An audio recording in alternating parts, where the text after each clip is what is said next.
Selamat pagi anak-anak semuanya. Nah, anak-anak, hari ini kita masuk ke tema 8 ya, subtema yang ketiga ya, di lingkungan sahabat kita. Nah, tetapi sebelum belajar, Ibu mau bertanya dulu nih, bagaimana kabar kalian hari ini? Coba jawab, satu orang aja jawab, bagaimana kabarnya? Sehat? Oke, sehat-sehat semua ya anak-anak ibu di rumah.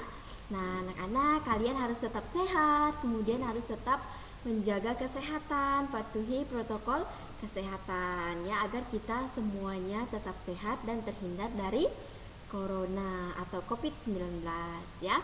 Nah, anak-anak hari ini kita masuk ke pembelajaran yang keempat ya di tema 8 subtema yang ketiga di lingkungan sahabat kita ya.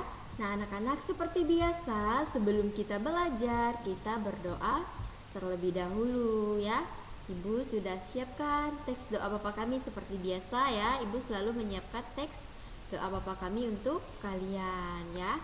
Nah, tanpa berlama-lama mari kita berdoa bersama-sama. Kita akan tanda kemenangan kita dalam nama Bapa dan Putra dan Roh Kudus. Amin. Bapa kami yang ada di surga, dimuliakanlah namamu, datanglah kerajaanmu, jadilah kehendakmu di atas bumi seperti di dalam surga. Berilah kami rezeki pada hari ini dan ampunilah kesalahan kami seperti kami pun mengampuni yang bersalah pada kami, dan janganlah masukkan kami ke dalam percobaan, tetapi bebaskanlah kami dari yang jahat. Amin. Dalam nama Bapa dan Putra dan Roh Kudus. Amin. Nah, anak-anak langsung saja kita masuk ke materi yang pertama ya. Anak-anak bisa buka bukunya, itu halaman 119 ya. Nah, di sini keragaman usaha ekonomi menimbulkan keragaman sosial dalam masyarakat. Bagaimana kita harus bersikap? Nah, di sini kita akan melihat sikap apa saja yang bisa kita lakukan ya. Nah, di sini kita akan mengamati kegiatan usaha ekonomi di sekitar tempat tinggal kita ya, atau tinggalmu. Nah, bagaimana sikap pelaku usaha ekonomi dalam menjalin hubungan dengan pesaingnya ya. Nah, di sini ada beberapa pertanyaan ya. Pertanyaan yang pertama itu, apakah terjalin sikap saling menghargai satu sama lain? Jawabannya ya, tentu saja ya. Nah, sikap saling menghargai itu terjalin antara satu dengan yang lainnya ya. Kemudian yang kedua, apakah di antara mereka saling bersaing dengan ketat hingga terjadi permusuhan? Jawabannya tentu tidak, karena tidak ada persaingan yang menimbulkan permusuhan, yang ada adalah persaingan yang sehat ya. Nah, kemudian di sini di halaman 119 ya yang ini. Nah, sikap pelaku usaha terhadap pesaingnya ya. Nah, di sini kita melihat setiap pelaku usaha saling menghormati dan menghargai satu sama lain. Nah, mereka memiliki keunggulan masing-masing dan tidak menjadikannya sebagai persaingan menjadi suatu permusuhan ya. Nah, kemudian di sini kita akan membaca teks tentang menghargai kegiatan usaha ekonomi orang lain. Nah, anak-anak, di sini kamu telah memahami kegiatan usaha ekonomi yang berkembang di Indonesia. Nah, setiap orang akan melakukan kegiatan ekonomi untuk memenuhi kebutuhan hidupnya. Ada yang menjadi petani, ada yang menjadi penjahit, ada yang menjadi pedagang, ada nelayan, ada pegawai swasta, ada pegawai negeri, ada tenaga medis, ada pengusaha dan lainnya. Masih banyak lagi ya. Nah, di sini kegiatan ekonomi yang dilakukan setiap orang melibatkan orang lain. Keterlibatan orang lain dapat dilihat dari kegiatan produksi, distribusi, dan konsumsi. Nah, pada kegiatan produksi, orang yang terlibat adalah tenaga kerjanya. Nah, pemakaian tenaga kerja dimaksudkan untuk memperlancar kegiatan produksi. Nah, tenaga kerja akan memperoleh balas jasa dari produsen berupa upah atau gaji dari produsen. Nah, selanjutnya, barang hasil produksi tadi akan disalurkan kepada konsumen atau masyarakat oleh distributor. Nah, dari kegiatan penyaluran barang tersebut, distributor akan memperoleh keuntungan. Nah, contohnya distributor adalah agen, kemudian pedagang besar, dan pedagang eceran. Nah, konsumen adalah pihak yang mengkonsumsi barang dan jasa untuk memenuhi kebutuhan hidupnya, di mana barang dan jasa diperoleh dari produsen secara langsung atau melalui perantara yang disebut dengan distributor. Nah, ketiga pelaku kegiatan ekonomi tersebut itu produsen, distributor, dan konsumen akan saling berhubungan membentuk arus diagram ekonomi.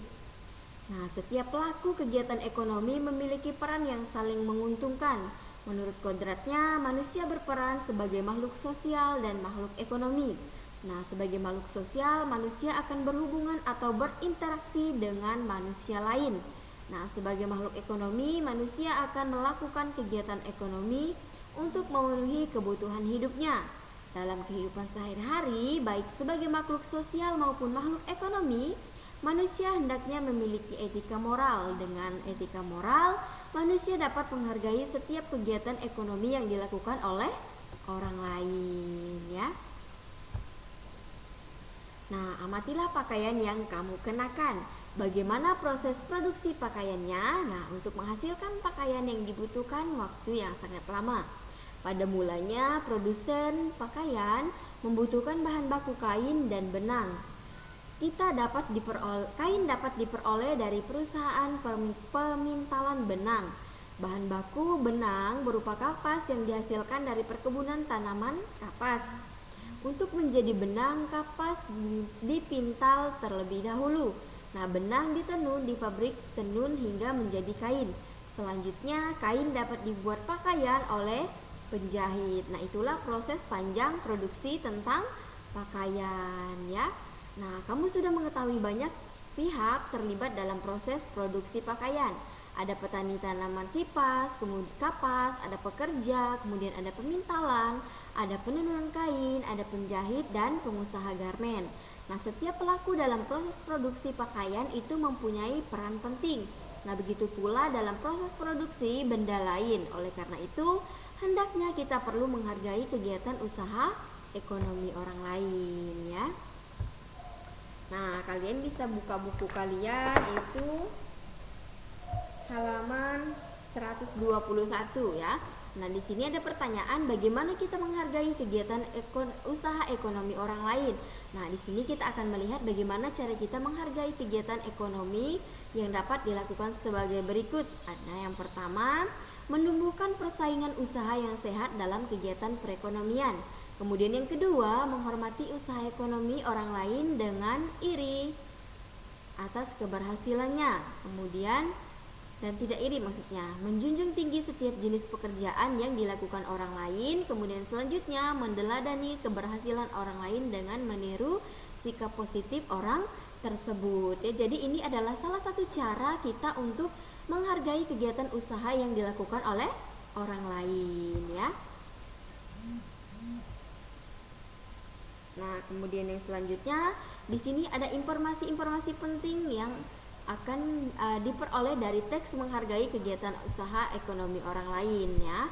Nah, yang pertama, setiap orang akan melakukan kegiatan ekonomi untuk memenuhi kebutuhan hidup. Nah, kegiatan ekonomi yang dilakukan setiap orang melibatkan orang lain. Nah, di mana kedua, pada kegiatan produksi, tenaga kerja dimaksudkan untuk memperlancar kegiatan produksi. Nah, tenaga kerja akan memperoleh balas jasa dari produsen berupa upah atau gaji. Kemudian yang selanjutnya, barang hasil produksi akan disalurkan kepada konsumen oleh distributor. Nah, dari kegiatan penyaluran barang tersebut, distributor akan memperoleh keuntungan, ya. Ya, sebentar.